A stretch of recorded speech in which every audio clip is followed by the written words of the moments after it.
Assalamualaikum warahmatullahi wabarakatuh. Perkenalkan, nama saya Rehana Zakia Zulfian, NIM 19060118, mata kuliah Ekonomi Politik. Saya akan menjelaskan mengenai bab 1 pendahuluan. Poin A. Latar belakang lahirnya ilmu ekonomi politik. Ilmu ekonomi politik bisa dianggap sebagai disiplin ilmu baru dan bisa juga disebut sudah tua. Disebut baru sebab di Indonesia, kenyataannya ilmu ekonomi politik memang baru diajarkan dalam 2 dekade terakhir, yaitu untuk level S1 pada Fakultas Ekonomi jurusan Ekonomi Pembangunan, dan untuk level 2 S2 pada Fakultas Ilmu Sosial dan Politik pada program studi Administrasi Publik dan Bisnis. Aliran institusional menggabungkan kedua analisis ekonomi dan politik secara timbal balik, yaitu penerapan metode analisis politik ekonomi yang berasal dari teori politik untuk memahami permasalahan ekonomi, dan penerapan analisis ekonomi politik yang bersumber dari teori ekonomi untuk memahami permasalahan politik. Yang kedua, B. Lembaga-lembaga ekonomi dan sistem ekonomi politik. Kebutuhan manusia relatif tak terbatas. Di sisi lain, alat pemuas sebagai kebutuhan tersebut terbatas. Ketidakseimbangan antara kebutuhan dan alat pemuas kebutuhan menyebabkan diperlukannya sebuah ilmu yang lazim disebut dengan ilmu ekonomi. Ilmu ekonomi intinya mengajarkan bagaimana manusia atau sekelompok manusia membuat pilihan-pilihan terbaik, sebagaimana dikemukakan oleh Paul Samuelson. Ilmu ekonomi adalah studi mengenai bagaimana dan orang masyarakat memilih dengan atau tanpa menggunakan uang untuk memanfaatkan sumber-sumber daya produktif yang langka dan memproduksi berbagai komoditi dari waktu ke waktu dan mendistribusikannya untuk dikonsumsi saat ini maupun di masa depan oleh berbagai orang di kelompok dalam masyarakat. Intinya, masalah ekonomi adalah kelangkaan. Adanya kelangkaan mengakibatkan tiap kelompok masyarakat betapapun majunya dihadapkan pada sejumlah masalah ekonomi. 4 masalah ekonomi utama adalah alokasi, produksi, distribusi, dan konsumsi. Masalah alokasi terkait dengan masalah penjatahan berbagai sumber daya yang dimiliki oleh suatu kelompok masyarakat untuk berbagai kegiatan produksi guna menghasilkan berbagai macam barang dan jasa. Masalah produksi terkait dengan upaya mentransformasikan atau mengubah bentuk berbagai input atau faktor-faktor produksi sehingga berubah menjadi output berupa barang-barang dan jasa yang dapat digunakan untuk memenuhi kebutuhan manusia. Masalah distribusi terkait dengan aktivitas penyampaian barang dan jasa yang sudah dihasilkan oleh produsen hingga akhirnya sampai ke tangan konsumen. Sedangkan masalah konsumsi terkait dengan upaya memilih antara beberapa alternatif konsumsi berbagai macam barang dan jasa yang dapat memberikan kepuasan setinggi-tingginya sesuai dengan anggaran dana yang disediakan.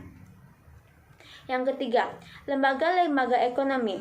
Dalam pengalokasian sumber daya dan pendistribusian hasil-hasil produksi yang untuk dikonsumsi, ada beberapa lembaga ekonomi yang perlu diketahui, yaitu altruisme adalah pola alokasi dan distribusi atas dasar sistem dan hubungan pemberian timbal balik, saling membantu. Pola yang didasarkan atas kebaikan hati, moral, emosi, kemanusiaan, dan bukannya atas motif laba atau kepentingan pribadi yang biasa dijumpai adalah masyarakat petani tradisional. Pola kedua yang biasa digunakan adalah anarki. Jika altruisme didasarkan pada sifat kebaikan hati dan nilai-nilai moral, anarki adalah pola alokasi dan distribusi tanpa disertai hukum dan aturan, yang lebih banyak mengandalkan kekuatan dan kekuasaan. Lembaga ketiga yang lebih baik sekaligus lebih efisien untuk mengalokasikan sumber daya adalah penggunaan mekanisme pasar. Melalui pasar, alokasi sumber daya dilakukan sesuai kekuatan dan permintaan dan penawaran. Dalam hal ini, pasar digunakan sebagai wahana untuk melakukan transaksi atas prinsip suka sama suka tanpa unsur paksaan seperti cara-cara anarki. Lembaga terakhir yang digunakan untuk mengalokasikan sumber daya dan mendistribusikan hasil-hasil produksi untuk dikonsumsi adalah pemerintah. Peran pemerintah diperlukan untuk mengatasi kegagalan pasar, untuk mengatasi eksternalitas, dan untuk mengadakan barang-barang publik. Sebagai otoritas tertinggi, pemerintah punya kekuasaan memaksa. Dengan kekuasaan ini, pemerintah bisa menetapkan undang-undang atau aturan-aturan bagi yang melanggar dapat dikenakan sanksi. Sistem-sistem ekonomi politik. Kinerja perekonomian suatu negara ditentukan oleh banyak faktor dan 3 diantaranya yang paling menentukan adalah: yang pertama, kebijaksanaan ekonomi yang dijalankan oleh pemerintah; yang kedua, lingkungan di mana perekonomian disebut beroperasi; yang ketiga, sistem ekonomi politik yang digunakan. Semua faktor-faktor penentu kinerja perekonomian tersebut bisa berubah setiap saat. Jika berbagai kondisi dalam masyarakat berubah, baik itu karena berubahnya cara pandang masyarakat, adat istiadat, kebiasaan, norma-norma, atau aturan dan tata hukum, maka sistem ekonomi politik yang dianut suatu masyarakat juga bisa berubah. Tergantung bagaimana kondisi perpolitikan saat itu. Perubahan dalam sistem ekonomi bisa berlangsung secara global, gradual, halus, tanpa gejolak, tetapi bisa pula berlangsung secara drastis, radikal, dan revolusioner. Jenis perubahan tersebut terakhir biasanya berlangsung penuh bergejolak, yang kadang-kala menelan korban harta dan nyawa yang tidak sedikit jumlahnya. Menurut George Stuart, sistem ekonomi mencakup mekanisme pengaturan, pengorganisasian, dan aturan-aturan untuk membuat dan melaksanakan keputusan-keputusan tentang alokasi sumber daya yang terbatas jumlahnya. Sesuai definisi yang dikemukakan George dan Stuart di atas, bisa dibedakan berdasarkan berikut. Yang pertama, organisasi pengaturan pengambilan keputusan. Yang kedua, mekanisme penyebaran informasi dan koordinasi. Yang ketiga, hak kepemilikan kekayaan produktif. Yang keempat, mekanisme penetapan berbagai tujuan dan sistem intensif. Dilihat dari klasifikasi pertama, yaitu organisasi pengaturan pengambilan keputusan suatu perekonomian disebut terpusat jika semua keputusan ekonomi ditentukan oleh level yang lebih tinggi, yaitu oleh negara atau otoritas pusat. Dilihat dari klasifikasi kedua, yaitu mekanisme penyebaran informasi dan koordinasi keputusan-keputusan ekonomi, maka ada 2 mekanisme yang dapat digunakan, yaitu mekanisme perencanaan dan mekanisme pasar. Suatu ekonomi dapat dikatakan sebagai perencanaan jika informasi disebarkan dan keputusan-keputusan ekonomi dilaksanakan sesuai instruksi atau komando dari suatu badan superior. Di sisi lain, suatu sistem ekonomi disebut sistem pasar jika penyebaran informasi dan koordinasi keputusan-keputusan ekonomi dilaksanakan melalui mekanisme pasar berdasarkan kekuatan permintaan dan penawaran tanpa campur tangan yang berarti dari pemerintah. Dilihat dari klasifikasi ketiga tentang hak kepemilikan kekayaan produktif, ada 3 kemungkinan yang bisa muncul. Pertama, sebagian besar kekayaan produktif dimiliki oleh swasta, seperti yang sering dijumpai dalam sistem kapitalisme. Yang kedua, sebagian besar kekayaan produktif adalah milik publik atau negara. Yang ketiga, sebagian besar kekayaan produktif merupakan milik kolektif atau kooperatif. Terakhir, untuk menggerakkan orang atau unit-unit ekonomi agar melakukan berbagai aktivitas ekonomi bisa digunakan insentif materi dan moral. Kaitan antara ekonomi dan politik. Yang pertama, ekonomi. Dalam bahasa sehari-hari, istilah ekonomi mengandung banyak arti. Hal ini tentu akan berimplikasi terhadap pembahasan mengenai ekonomi itu sendiri. Pertama, ada yang memaknai ekonomi sebagai cara melakukan sesuatu seperti dalam istilah ekonomis atau kalkulasi ekonomi, yang konotasinya adalah efisien. Yang kedua adalah memaknai ekonomi sebagai aktivitas yang biasanya ditunjukkan untuk memperoleh sesuatu yang diinginkan. Yang ketiga, ada yang melihat ekonomi sebagai institusi seperti dalam istilah ekonomi pasar atau ekonomi komando. Politik. Walaupun konsep politik tidaklah jelas, sejelas konsep ekonomi, konsepsi tentang politik banyak sekali. Hal ini dapat dilihat dari begitu banyak definisi yang diberikan oleh para pakar tentang politik. Ada yang mengartikan politik sebagai siapa yang mendapatkan apa, kapan, dan bagaimana. Jika politik di sini mencakup semua aktivitas, proses, dan struktur pemerintah, dalam pendekatan politik Sebagai pemerintah, politik didefinisikan sebagai organisasi, aturan-aturan, dan keagenan. Organisasi merujuk pada struktur-struktur konkret, aturan-aturan yang merujuk pada hak dan kewajiban. Jika politik diartikan sebagai publik, politik merujuk pada peristiwa yang melibatkan banyak orang. Cara terbaik untuk memahami politik sebagai publik adalah dengan membedakan antara privat dan publik. Jika politik diartikan sebagai otoritas pengalokasian, arti politik dan ekonomi menjadi mirip, sebab keduanya dimaksud dalam metode alokasi. Proses ekonomi dan politik merupakan cara alternatif dalam mengalokasikan sumber-sumber daya yang langka. Ketiga konsepsi tentang politik di atas masing-masing mempunyai konsep inti home domain tersendiri. Sehubung dengan ketiga makna di atas, Caporaso dan Levin menyimpulkan bahwa politik merujuk pada aktivitas-aktivitas dan institusi-institusi yang terkait dengan pembuatan keputusan otoritatif publik untuk masyarakat sebagai suatu keseluruhan. Definisi ekonomi politik. Martin Steinlein pada tahun 1960 melihat sebuah fenomena yang menarik, di mana pengarang atau penulis profesional ingin populer pada masa itu banyak mengawali judul buku dengan tulisan ungkapan "The Politics of".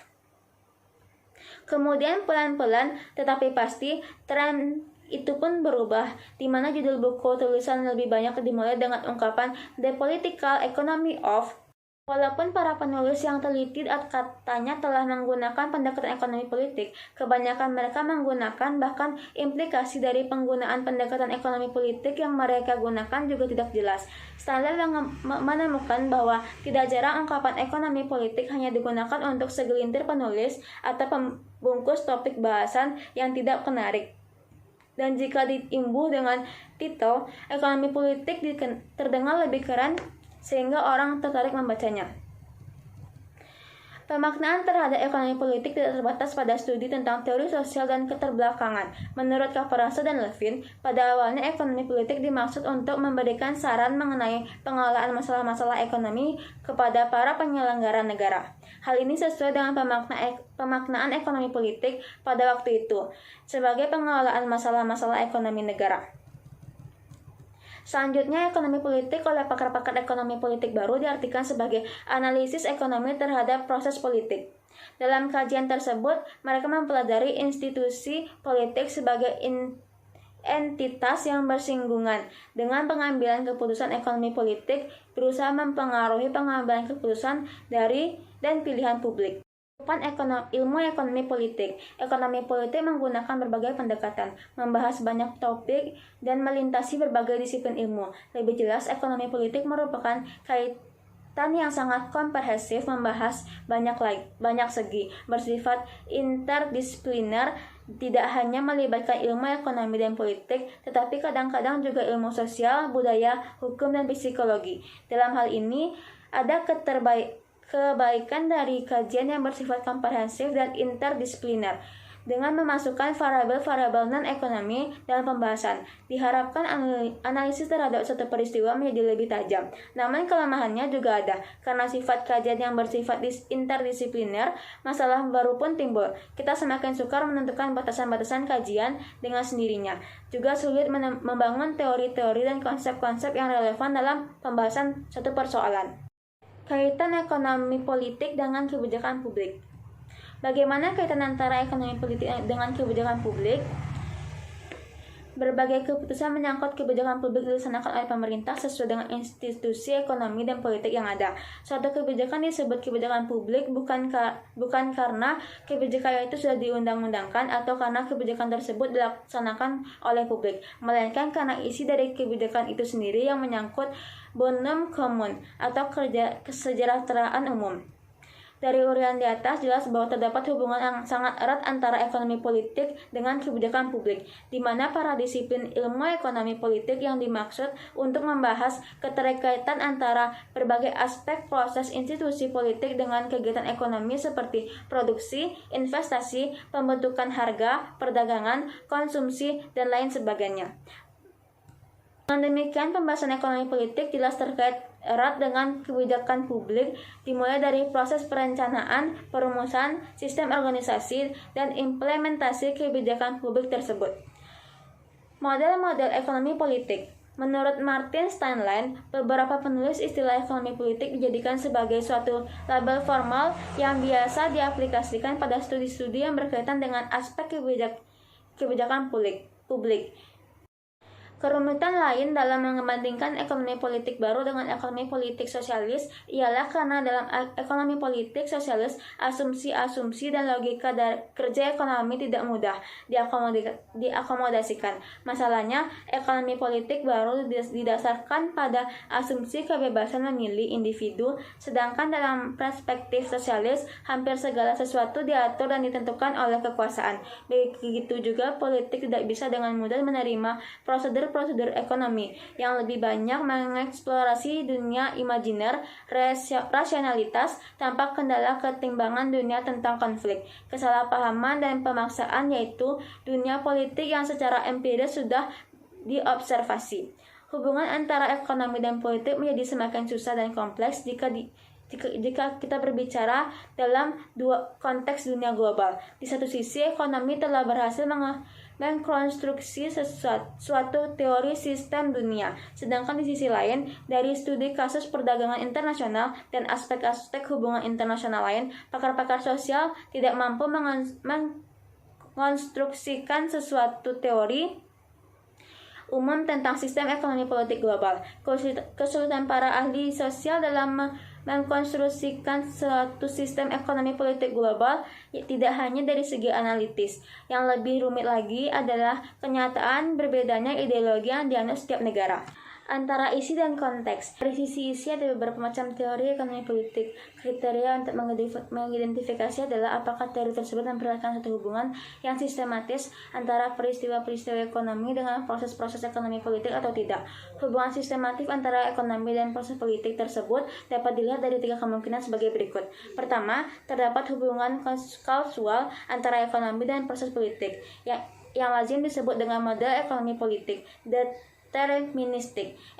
Model ini mengasumsikan bahwa ada hubungan deterministik antara ekonomi dan politik, di mana politik menentukan aspek ekonomi dan institusi-institusi ekonomi menentukan proses-proses politik. Kedua, ada hubungan timbal balik antara ekonomi dan proses politik. Ini yang disebut dengan model ekonomi politik interaktif, yang menganggap fungsi-fungsi politik dan ekonomi berbeda, tetapi saling mempengaruhi satu sama lain. Yang ketiga, terdapat hubungan perilaku yang berlanjut atau kontinu antara ekonomi dengan politik. Jika model deterministik sangat sederhana dikarenakan model ekonomi politik deterministik adalah kekuatan sekaligus kelemahan. Dikarenakan model tersebut sangat sederhana, model interaktif jauh lebih kompleks.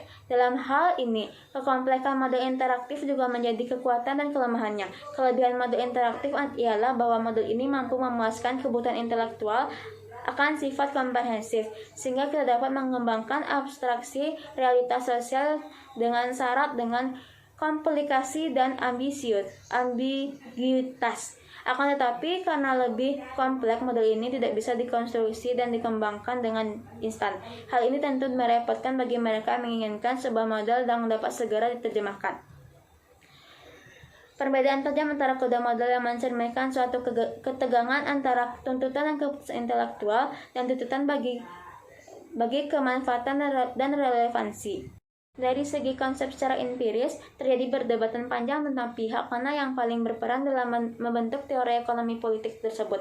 Apakah individu, masyarakat, atau negara? Menurut Steinlein, proses pembangunan suatu negara mungkin mengikuti salah satu dari kelompok berikut. Yang pertama, liberalisme ortodoks. Model liberalisme ortodoks memandang bahwa individu, baik dilihat dari kepentingan maupun perilakunya, lebih berperan. Menurut model ini, diutamakan adalah kepentingan individu, sedangkan masyarakat negara hanya dilihat sebagai agregasi dari sintesa kepentingan pribadi tiap individu masyarakat tersebut. Politik juga hanya dianggap sebagai alat untuk memperjuangkan kepentingan individu. Model kritik sosial liberalisme sesuai namanya lebih banyak mengkritik paham liberalisme ortodoks yang sangat liberal dan egois, yang menganggap bahwa individu bertindak terpisah dari masyarakat. Dari kedua kelompok di atas tampak bahwa metodologi kolektivisme dihadapkan pada metodologi individualisme, metodologi kolektivisme yang membutuhkan penjelasan sosial lebih lanjut dibagi atas perbedaan yang diterima oleh masyarakat dan negara, yaitu ekonomisme dan politirisme. Pertama, kita lihat lebih dahulu model ekonomisme. Seperti halnya kelompok liberal, mereka menganggap proses politik merupakan hasil dari proses-proses ekonomi yang bersifat non-politik. Bedanya jika kaum liberal melihat proses politik sebagai satu hasil interaksi antar individu-individu, kelompok ekonomisme berpendapat bahwa proses-proses politik sebagai hasil interaksi antara kekuatan-kekuatan sosial. Pendekatan politik, ekonomi, dan ekonomi atau ekonomi politik. Menurut Stanland, pembauran antara ilmu ekonomi dan ilmu politik bisa menghasilkan salah satu dari dua metode analisis berikut. Yang pertama, metode analisis politik ekonomi, yaitu penerapan cara pendekatan yang berasal dari teori politik untuk memahami permasalahan-permasalahan ekonomi, dan yang kedua, metode analisis ekonomi politik, yaitu penetapan cara pendekatan yang bersumber dari teori ekonomi untuk memahami permasalahan-permasalahan politik. Dalam metode analisis politik ekonomi, teori politik dimanfaatkan untuk memahami berbagai permasalahan ekonomi, sebab berdasarkan teori ekonomi belaka tidak mampu menerangkan secara memuaskan bagaimana suatu peristiwa ekonomi terjadi, bagaimana suatu proses ekonomi muncul, atau bagaimana perilaku aktor ekonomi dalam menghadapi proses atau peristiwa ekonomi tertentu. Berbeda dengan pakar ekonomi murni, pakar ekonomi politik ekonomi tidak akan berhenti pada analisis dari sekumpulan variabel atau parameter ekonomi pada saat mereka mencoba memahami oleh peristiwa ekonomi, tetapi juga akan menyelidiki siapa saja aktor yang terlibat menyebabkan adanya perubahan dalam variabel parameter tersebut. Berbeda dengan pakar politik ekonomi, pakar ekonomi politik berusaha menjelaskan tindakan-tindakan ekonomi yang dilakukan oleh aktor-aktor tertentu pada saat mereka melakukan aktivitas politik. Menurut pakar ekonomi politik, di belakang kegiatan politik aktor tertentu ada motivasi ekonomi yang mendasarinya. Berdasarkan kajian ekonomi politik inilah muncul analisis perilaku Calab Rente yang banyak dijumpai di negara-negara sedang berkembang. Dengan menggunakan metode analisis Calab Rente ini dapat dipahami mengapa teori politik saja tidak dapat digunakan untuk memahami berbagai peristiwa politik di negara-negara sedang berkembang. Sedikit perbedaan dengan pengelompokan model-model ekonomi politik oleh Stanland di atas. Oleh Caporasto dan Levin, model-model ekonomi politik dikelompokkan sesuai substansi dan metodologi yang digunakan dalam analisis. Ekonomi politik positif dan atau normatif. Pada awalnya, ekonomi politik lebih bersifat historis dan normatif ketimbang positif. Sebagai kajian yang sifatnya historis, yang lebih banyak dilakukan adalah mencatat dan membahas peristiwa-peristiwa di masa lalu untuk dijadikan sebagai pelajaran bagi generasi sekarang dan yang akan datang. Dan dari kajian yang awalnya bersifat historis, kemudian timbul keinginan untuk menjadikan ekonomi politik sebagai disiplin ilmu normatif. Adanya keinginan untuk menjadikan ekonomi politik sebagai disiplin ilmu yang bersifat normatif ialah karena pakar-pakar ilmu sosial melihat begitu banyaknya kelemahan yang dijumpai dalam pendekatan ekonomi murni. Dari aliran ekonomi positif, tegasnya para pakar ekonomi murni yang beraliran positif pada umumnya lebih tertarik membahas tentang seluk-beluk ekonomi pasar dengan menggunakan pendekatan empiris, dan ekonomi positif hanya peduli pada apa yang terjadi, tetapi sayangnya mereka kurang memperhatikan dan bahkan sering tidak mau melibatkan diri dalam perdebatan tentang masalah apa yang seharusnya terjadi dari jurusan ekonomi normatif. Walau ada yang cenderung mengatakan ekonomi politik sebagai disiplin ilmu normatif, dan ada pula yang lebih suka menganggapnya sebagai disiplin ilmu yang positif, agaknya lebih netral kalau dikatakan ekonomi politik bersifat positif sekaligus normatif. Pandangan ini didasarkan pada argumentasi bahwa teori-teori tentang ekonomi politik itu sendiri adalah produk akhir dari upaya memahami hubungan antara ilmu ekonomi dan ilmu politik. Dengan demikian, yang dikaji tidak sekedar apa dan bagaimana hubungan di antara kedua cabang ilmu sosial tersebut, tetapi juga berusaha merumuskan bagaimana seharusnya hubungan antara kedua disiplin ilmu tersebut dalam pengertian yang satu mendukung yang lain. Sekian penjelasan dari saya mengenai resume bab 1 mengenai pendahuluan ekonomi politik. Lebih dan kurang saya mohon maaf dan terima kasih. Assalamualaikum warahmatullahi wabarakatuh.